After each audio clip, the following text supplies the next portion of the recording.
Bank Indonesia menilai dampak kenaikan PPN menjadi 12% yang akan berlaku pada awal Januari 2025 akan berdampak minim pada inflasi. Menurut Deputi Gubernur BI, Aida Suwandi Budiman, meskipun secara historis kenaikan PPN akan mempengaruhi harga, namun kenaikan tarif PPN menjadi 12% hanya akan menambah inflasi sebesar 0,2%. Meskipun begitu, Aida mengakui kenaikan harga tidak hanya dipengaruhi oleh tarif PPN, melainkan juga dipengaruhi oleh faktor harga komoditas global. Aida memastikan Bank Indonesia akan tetap melakukan konsistensi antara kebijakan moneter dan mengarahkan ekspektasi inflasi agar tetap berada dalam target sasaran 1,5% hingga 3,5%. Selain berdampak minim pada inflasi, dampak kenaikan PPN terhadap pertumbuhan ekonomi juga tidak terlalu besar, yakni sekitar 0,02% hingga 0,3%. Ini kita harus pakai asumsi yang digunakan oleh Bank Indonesia itu kemarin rata-rata historisnya. Berapa sih yang akan dipastru atau dijadikan langsung kenaikan harga? Kan kalau pajak naik, langsung harganya naik. Nah itu kan kadang-kadang pengusaha juga bisa mengabsorb karena dia punya keuntungan dan lain-lain. Nah berdasarkan historisnya sekitar 50%-an yang dipastru. Nah hitungannya ini mengakibatkan sekitar penambahan inflasi 0,2%. Tetapi apakah ini besar? Jawabannya tidak, karena hasil perhitungan kami dari proyeksinya dia sekitar sedikit di atas dari 2,5 plus minus 1% dari target inflasi kita di 2025. Pemirsa, seorang mahasiswa ditangkap usai mengedarkan uang palsu dengan modus berbelanja di kios warga. Petugas menyita 19 lembar uang palsu pecahan Rp100.000 yang digunakan oleh pelaku untuk berbelanja.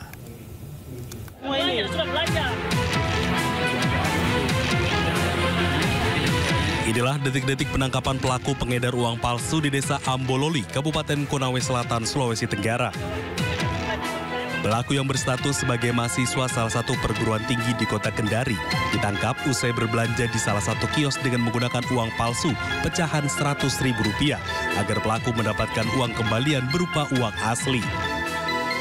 Tersangka mengaku telah melakukan tindakan ini sebanyak 5 kali dengan alasan untuk membayar utang dan memenuhi kebutuhan hidup sehari-hari.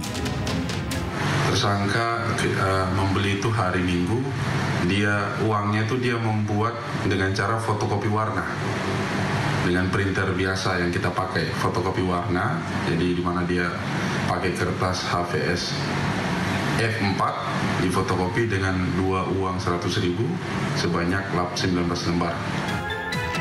Polresta Kendari masih melakukan pengembangan kasus ini untuk mencari pelaku lain dan barang bukti tambahan. Atas perbuatannya, tersangka terancam hukuman penjara minimal 10 tahun. Dari Kendari, Sulawesi Tenggara, Mukhtarudin Aijus melaporkan. Pemirsa, Polres Goa menetapkan 17 tersangka kasus sindikat pembuatan dan juga pengedaran uang palsu di kampus UIN Alauddin Makassar, Sulawesi Selatan. Dari hasil penangkapan, polisi menyita sebanyak 98 barang bukti, termasuk uang palsu bernilai triliunan rupiah. Inilah 17 tersangka sindikat pembuatan dan pengedaran uang palsu yang digiring oleh aparat Satreskrim Polres Goa, Sulawesi Selatan. Dari 17 tersangka, 2 diantaranya merupakan pegawai bank dan 2 lainnya adalah kepala perpustakaan dan staf perpustakaan kampus UIN Alauddin Makassar. Dari tangan para pelaku, polisi menyita 98 barang bukti, diantaranya mesin yang digunakan untuk mencetak uang palsu, serta uang palsu triliunan rupiah. Uang palsu tidak hanya dengan mata uang rupiah, tapi juga mata uang Korea, Vietnam, dan surat berharga negara senilai triliunan rupiah. Yang telah melakukan transaksi, ada di belakang orang. Melakukan transaksi dengan saudara HI untuk melakukan jual beli uang palsu. Nah ini uang palsu ini perbandingannya 1:2. Jadi 1 asli, 2 uang palsu. Terus kemudian transaksi ini juga melalui beberapa tersangka yang lain. Jadi mereka di belakang ini 17 orang ini perannya berbeda-beda. Ada juga yang DPO juga, tapi kebetulan Mondo Arsunya yang dari hasil keterangan mereka ini DPO ini akan kita tangkap juga. Dan yang cukup menarik ada juga barang bukti yang nilainya triliun mata uang rupiah. emisi 2016 sebanyak 4.554 lembar, yaitu uang 100.000, pecahan 100.000. Kemudian mata uang emisi 99 sebanyak 6 lembar 100.000. Kemudian juga ada 234 lembar, nanti bisa kita lihat di depan ya jenisnya. Ini pecahan 100.000 dan belum terpotong. Jadi ada yang bentuk lembaran, nanti dipotong-potong. Kemudian mata uang Korea 1 lembar sebesar 5.000 won. Ada mata uang Vietnam sebanyak 111 lembar sebanyak 500 dong. Dan ada mata uang rupiah 2 lembar dengan pecahan 1.000 emisi tahun 64. Kemudian juga ada mata uang 100.000 emisi 2016 sebanyak 234 lembar. Nah, ini ada yang menarik juga. Nanti perlu kita minta penjelasan ke Pak Kepala BI apakah betul atau tidak. Dan yang cukup menarik ada juga barang bukti yang nilainya triliun, nilainya 45 triliun. Juga ada 1 lembar kertas surat berharga negara SBN senilai 700 triliun juga. Nah, kemudian dari beberapa alat bukti yang lain, ini ada tinta, ada mesin, ada spare part, kaca pembesar, lampu rekam dan lain sebagainya. Jumlahnya total ada 98 ini. Nah, khusus untuk mesin cetaknya dibelinya di Surabaya, tapi barang dari Cina. Nilainya 600 juta harganya. Pemirsa, Komisi Perlindungan Anak Indonesia menggelar mediasi antara orang tua yang diduga bayinya tertukar di Rumah Sakit Islam Cempaka Putih, Jakarta. Mediasi pun berlangsung selama 6 jam.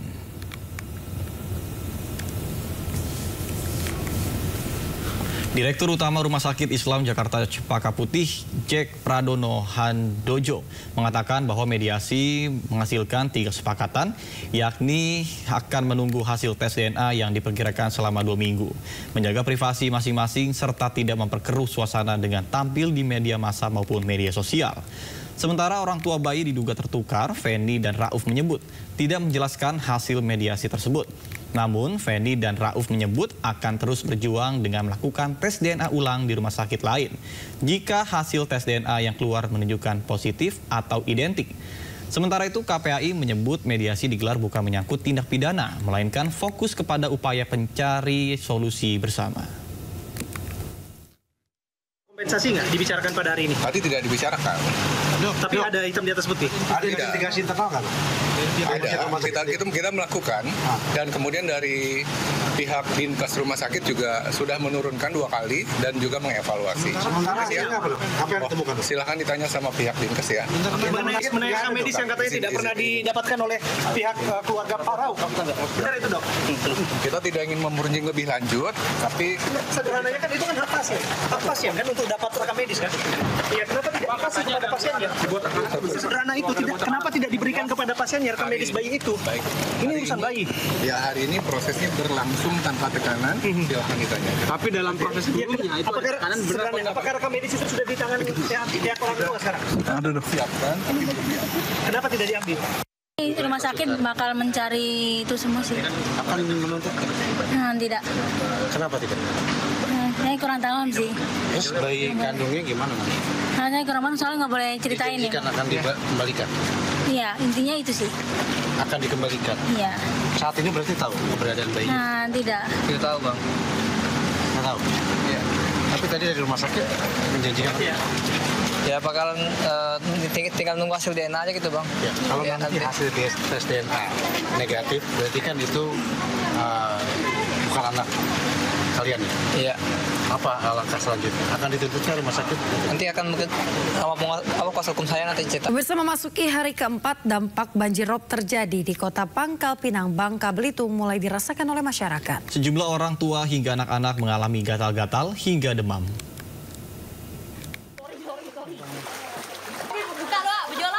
Banjirop masih menggenangi ratusan rumah di kawasan Kelurahan Opas Indah, Kota Pangkal Pinang, Provinsi Kepulauan Bangka Belitung. Warga nekat menerobos genangan air untuk beraktivitas sehari-hari. Memasuki hari keempat banjirop, anak-anak hingga orang tua mulai terserang sakit gatal-gatal hingga demam. Warga juga mengeluhkan tidak ada tim medis yang datang untuk mengecek kondisi kesehatan warga korban banjir. Sebagai antisipasi, warga berinisiatif mendatangi puskesmas setempat dan memilih untuk membeli obat secara mandiri. Ada yang bentol-bentol, gatal-gatal. Termasukku nih, dari puskesmas tadi minta obat gatal. Terus sempat sesak, semalam sesak. Obat nyeri kaki nih, ngilu. Terus ada obat batuk nih, dikasih vitamin kaki tadi. Nah, terus ini cuma nanya BPPD yang datang minta dari rumah sakit dari mana Taman Sari, tolong datanglah lihat masyarakat di sini. Ketinggian air berangsur surut seiring berkurangnya volume pasang air laut. Namun masyarakat diimbau untuk terus waspada mengingat cuaca yang tidak menentu. Dari Pangkal Pinang, Bangka Belitung, Haryanto melaporkan. Pemirsa, kembali di Sindo Today, sejumlah mobil mewah terekam ikut balap liar di Tol Serpong Balaraja, Tangerang Selatan, Banten. Video aksi balap liar yang dilakukan dua mobil mewah tersebut viral di media sosial.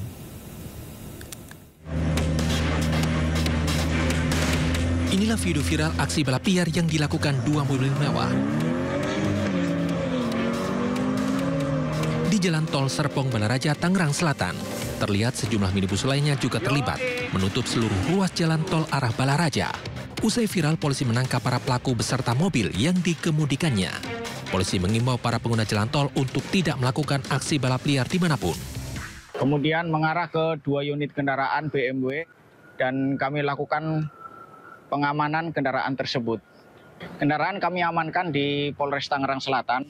Untuk mempertanggungjawabkan perbuatannya, para pelaku balap liar dijerat Undang-Undang tentang Kendaraan Bermotor Balapan di jalan dengan ancaman hukuman 1 tahun penjara atau denda 3 juta rupiah. Dari Tangerang Selatan, Banten, Nunung Purnomo, iNews melaporkan. Pemirsa, kembali terjadi seorang pengendara motor yang berboncengan menerobos perlintasan kereta api Cimindi, Kota Bandung, Jawa Barat. Pemotor pun nyaris tertabrak kereta yang melaju kencang di jalur ganda tersebut dan viral di media sosial.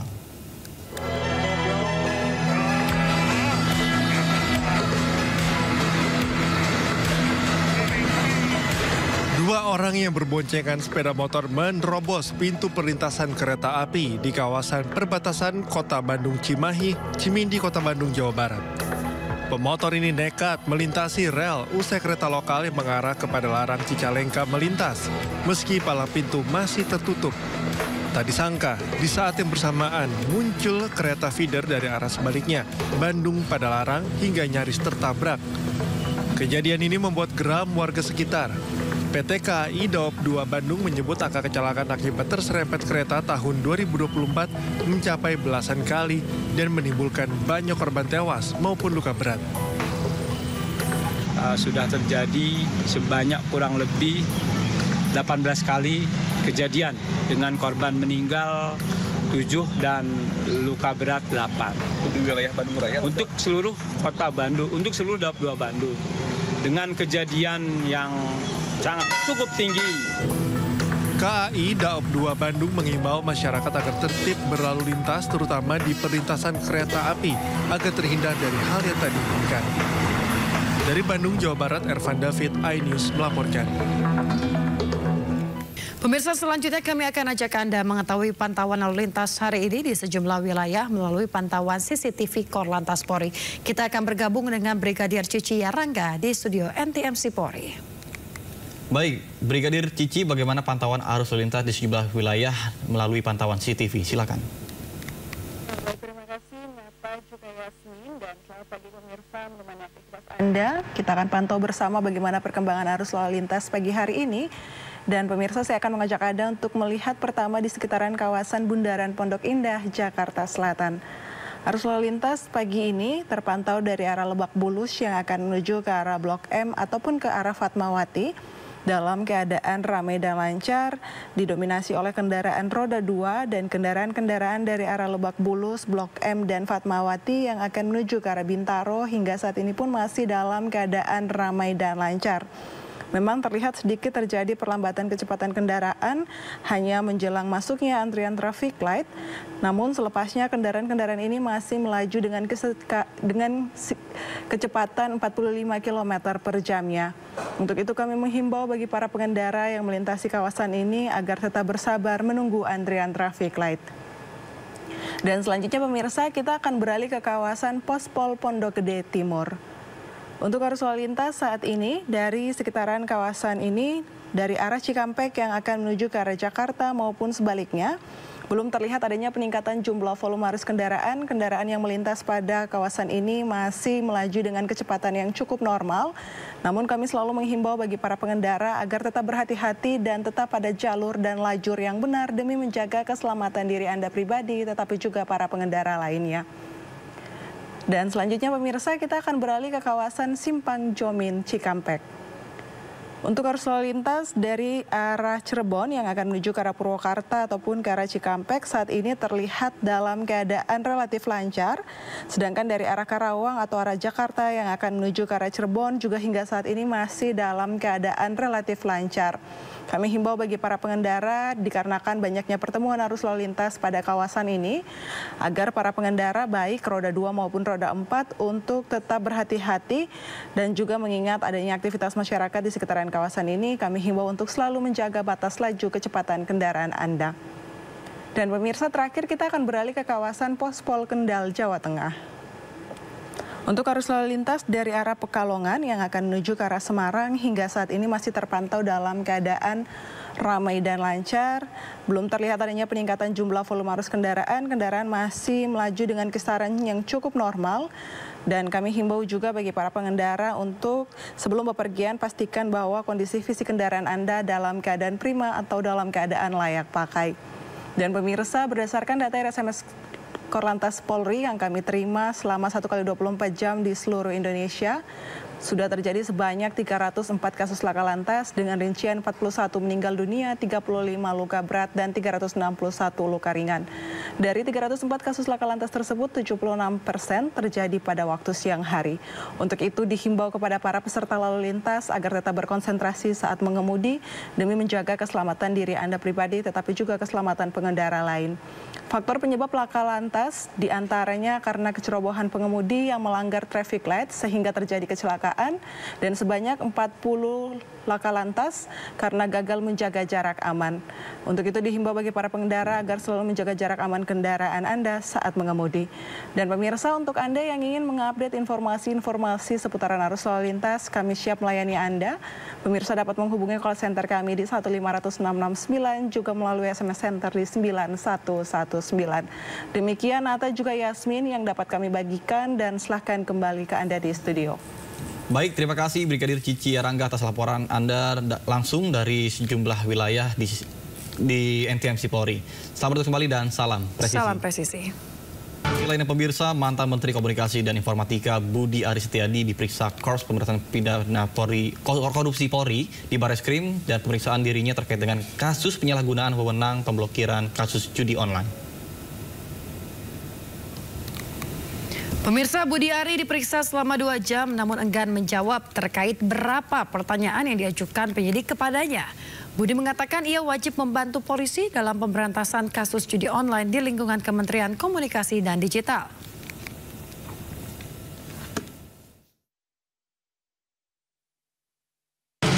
Teman-teman media sekalian, saya ingin memberikan pernyataan. Yang pertama, sebagai warga negara yang taat hukum, saya berkewajiban untuk membantu pihak kepolisian dalam penuntasan pemberantasan kasus judi online di lingkungan Komdigi. Yang kedua, pemberantasan judi online merupakan tugas kita bersama sebagai sesama anak bangsa. Karena itu perlu konsistensi dan keteguhan hati untuk menuntaskan pemberantasan judi online ini, terutama dalam perlindungan terhadap masyarakat. Yang ketiga, mengenai materi dan isi keterangan yang saya berikan hari ini, silahkan ditanyakan kepada pihak penyidik yang berwenang. Tapi Pak, sebagai saksi apa pemeriksaannya? Betul, saya memberi keterangan sebagai saksi. Karena itu berhenti memfitnah dan memframing, karena dia akan kebakar sendiri. Pemirsa, sebelumnya polisi menangkap 26 tersangka dalam kasus mafia akses judi online termasuk 10 oknum pegawai Kementerian Komunikasi dan Digital. Sementara PPATK merilis jumlah perputaran uang judi online di Indonesia mencapai 13,2 triliun rupiah.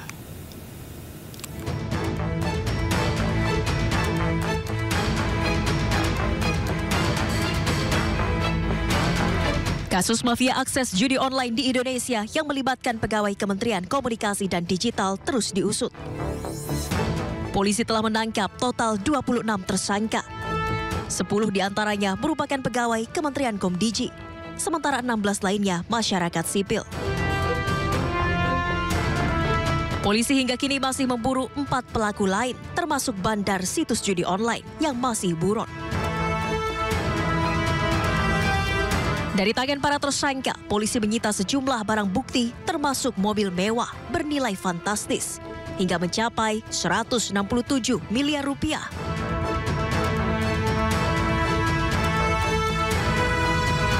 Kasus mafia akses judi online turut menyeret nama ex-Menteri Komunikasi dan Informatika Budi Aris Setiadi. Ia digadang-gadang mengetahui terkait praktik judi online yang dilakukan oknum pegawai kementerian yang pernah dipimpinnya.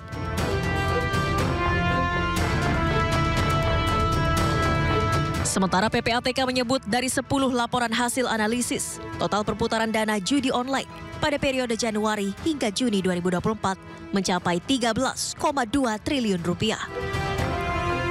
Salah satu penyebab transaksi judi online semakin meningkat lantaran nominal deposito untuk judi online semakin terjangkau bagi masyarakat bawah.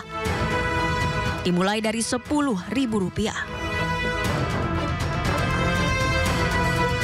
Dan market juga sangat captive di Indonesia. Jika kita melihat kecenderungan pelaku transaksi itu semakin banyak, masyarakat yang terkait itu sudah semakin banyak dan transaksinya semakin kecil. Jadi kalau dulu orang melakukan judi online transaksinya angkanya juta-juta, sekarang hanya bisa 10.000, kita sudah bisa melihat ada setoran 10.000 untuk judo dan segala macam. Itulah yang membuat transaksi semakin masif. Hingga kini pihak kepolisian masih berkoordinasi dengan lembaga dan kementerian terkait untuk melakukan pengembangan dan menangkap pelaku lain yang terlibat dalam kasus mafia akses judi online. Tim Liputan iNews melaporkan. Pemirsa, Kejaksaan Tinggi DKI Jakarta menggeledah 5 lokasi termasuk kantor Dinas Kebudayaan Jakarta terkait dugaan kegiatan-kegiatan fiktif dengan anggaran mencapai 150 miliar rupiah. Penggeledahan di kantor Dinas Kebudayaan Jakarta dilakukan seiring temuan dugaan pidana pada penggunaan anggaran tahun 2023. Kasih Penkum Kejati DKI Jakarta, Syahron Hasibuan mengatakan, dari hasil penggeledahan petugas menyita beberapa perangkat elektronik, dokumen serta uang sebesar 1 miliar rupiah. Jaksa juga menemukan ratusan stempel palsu. Selain kantor Dinas Kebudayaan Jakarta, lokasi lain yang turut digeledah adalah kantor Event Organizer atau IOGR Pro di kawasan Duren 3, Jakarta Selatan. Buntut penggeledahan, Kadis Kebudayaan Jakarta Iwan Henry dinonaktifkan. Juga kami informasi dan juga sebetul sama dengan Kejaksaan Tinggi Jakarta untuk menangani dugaan tindak pidana korupsi yang terjadi di Dinas Kebudayaan atas anggaran tahun 2023 tersebut. Kami tadi sudah menyampaikan semalam dan tadi kami juga sudah bicara dengan Sekda dengan KPKP. Insya Allah itu kita akan melihat pertimbangan yang matang untuk itu. Hal ketiga adalah untuk memperlancar proses penanganan investigatif dan juga memberi kesempatan kepada para dinas untuk lebih fokus menghadapi masalah tersebut. Sementara itu, pemirsa, KPK menggeledah kantor Bank Indonesia terkait kasus dugaan korupsi dana Corporate Social Responsibility atau CSR Bank Indonesia. Dalam kasus ini, KPK telah menetapkan 2 orang sebagai tersangka. Tim penyidik KPK menggeledah sejumlah ruangan di kantor BI pada Senin malam hingga Selasa dini hari 16 hingga 17 Desember. Penggeledahan dilakukan atas kasus dugaan korupsi dana Corporate Social Responsibility atau CSR Bank Indonesia. Penggeledahan berlangsung selama 8 jam. Salah satu ruangan yang diperiksa adalah ruang kerja Gubernur Bank Indonesia, Peri Warjio. Dari kantor Bank Indonesia, KPK mengamankan sejumlah dokumen. Tentunya kita akan ungkap semuanya fakta-fakta ini, bagaimana keputusannya, siapa yang mengambil keputusan, perencanaannya CSR ini bagaimana, siapa-siapa yang menerima. Nah, itu yang kita dalami sekarang. Ada dugaan ya, ada dugaan selain ke BI ada tempat-tempat lain. Nanti kita akan barang bukti yang berkumpul apa Pak saat ini Pak? Beberapa dokumen ya kita temukan, beberapa barang-barang ya, alat bukti elektronik kita juga amankan, dokumen terkait ya berapa besaran CSR-nya, siapa-siapa yang menerima dan sebagainya, tentunya itu yang kita cari. Sementara itu, Bank Indonesia membenarkan penggeledahan yang dilakukan oleh KPK terkait dugaan korupsi dana CSR. Gubernur Bank Indonesia menjamin akan bersikap kooperatif dengan mematuhi hukum yang berlaku. Satu, bahwa benar pada Senin malam 16 Desember 2024 Bank Indonesia menerima kedatangan KPK di kantor pusat Bank Indonesia, di mana kedatangan KPK ke Bank Indonesia tersebut untuk melengkapi proses penyidikan terkait dengan penyalahgunaan pemanfaatan CSR. Dugaan adanya penyalahgunaan dana CSR di Bank Indonesia mulai diselidiki oleh KPK sejak September lalu. KPK menduga dana CSR digunakan untuk kepentingan pribadi. Tim Liputan iNews melaporkan.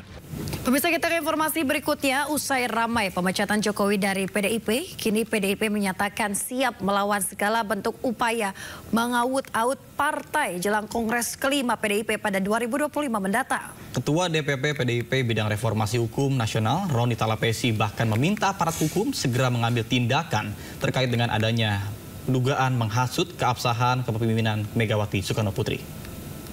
Dengan beredarnya baliho dan spanduk yang sifatnya menghasut telah menciptakan kondisi siaga 1 di internal PDI Perjuangan untuk memberikan reaksi terhadap adanya upaya mengaut-aut PDI Perjuangan menjelang Kongres PDI Perjuangan yang sebagaimana dinyatakan oleh Ibu Megawati Soekarno Putri. Kami meminta kepada aparat penegak hukum kepolisian untuk dapat menertibkan hukum agar berkeadilan untuk menjaga stabilitas politik nasional. Pemirsa, di KTT D8 Mesir, Prabowo Subianto menerima tongkat estafet sebagai Ketua KTT D8 pada tahun 2026 hingga 2027 mendatang. Dan berikut laporan Salam Rahmat langsung dari Kairo, Mesir. Pemirsa, Presiden Prabowo Subianto dijadwalkan menghadiri KTT D8 atau Developing Age, forum kerjasama ekonomi 8 negara berkembang dengan mayoritas penduduk beragama Muslim. Salah satu agenda dalam pertemuan tersebut nantinya akan dilakukan serah terima jabatan atau tongkat estafet dari Mesir kepada pemerintah Indonesia yang akan menjadi tuan rumah pada tahun 2026 hingga 2027 mendatang. KTT kali ini yang bertajuk Investing in Youth and Supporting Small Medium Enterprise, Shaping Tomorrow's Ekonomi, dengan cara adanya peningkatan kerjasama ekonomi di berbagai pembangunan ekonomi terutama. Dalam kami informasikan juga kepada Anda pemirsa bahwa nantinya berbagai diskusi ini akan mulai dibahas, mulai dari isu ekonomi global, pembangunan, lalu juga ada perdagangan, investasi, dan juga kerjasama dalam bidang teknologi dan juga pembangunan berkelanjutan dengan memusatkan perhatian pada pencarian solusi untuk meningkatkan kesejahteraan masyarakat di negara berkembang.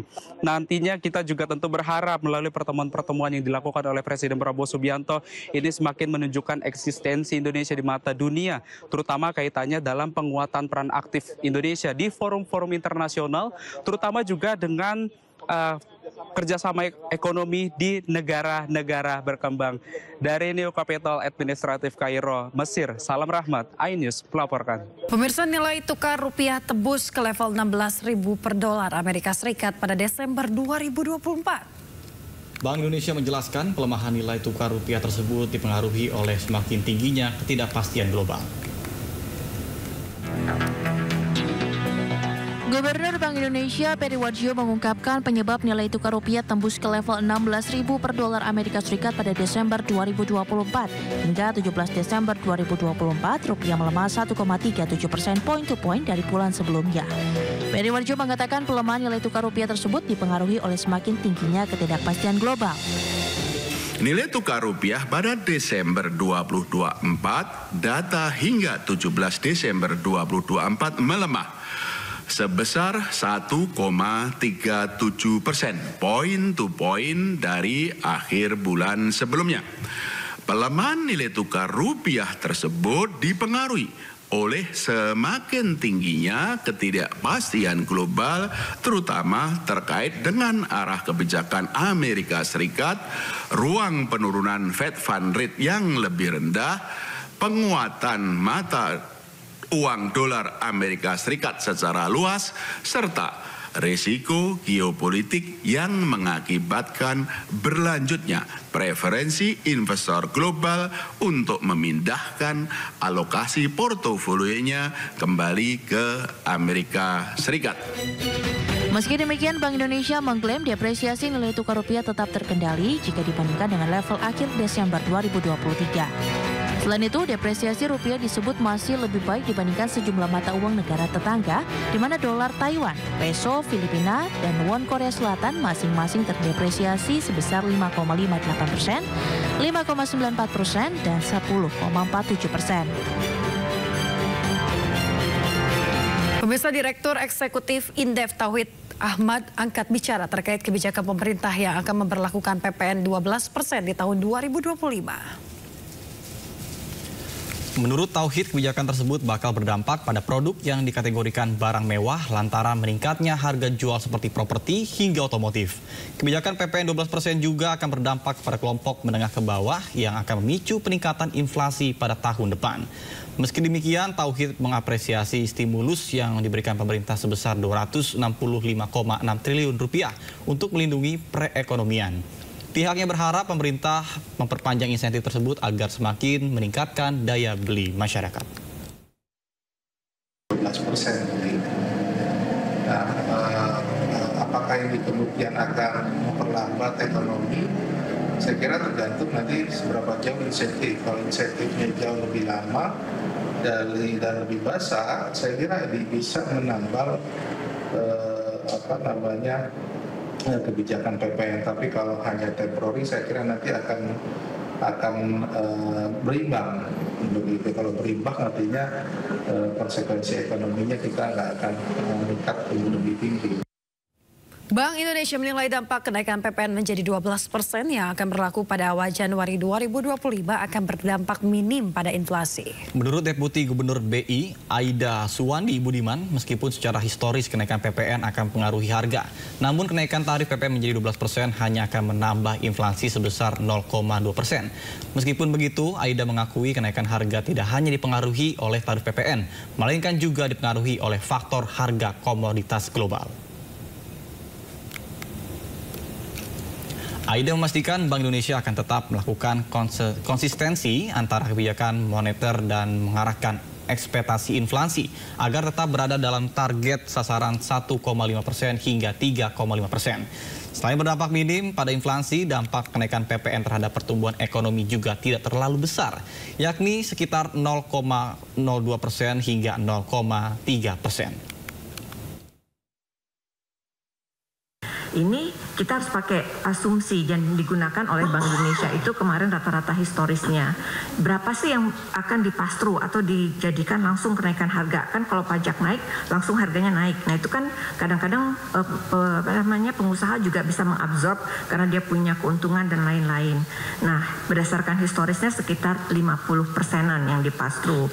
Nah hitungannya ini mengakibatkan sekitar penambahan inflasi 0,2%. Tetapi apakah ini besar? Jawabannya tidak, karena hasil perhitungan kami dari proyeksinya dia sekitar sedikit di atas dari 2,5 plus minus 1% dari target inflasi kita di 2025. Pemirsa, iNews meraih penghargaan dalam ajang malam apresiasi Piala Presiden 2024.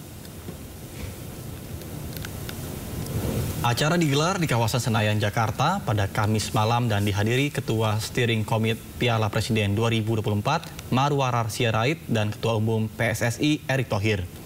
Acara ini turut dihadiri legenda sepak bola Indonesia seperti Ruli Nere, Kurnia Mega hingga Charis Yulianto. Acara ini memberikan apresiasi kepada legenda sepak bola Indonesia dan juga kepada media cetak, online, foto, televisi, dan media sosial dalam meliput Piala Presiden 2024. Dalam acara ini, iNews meraih peringkat ketiga dalam kategori televisi.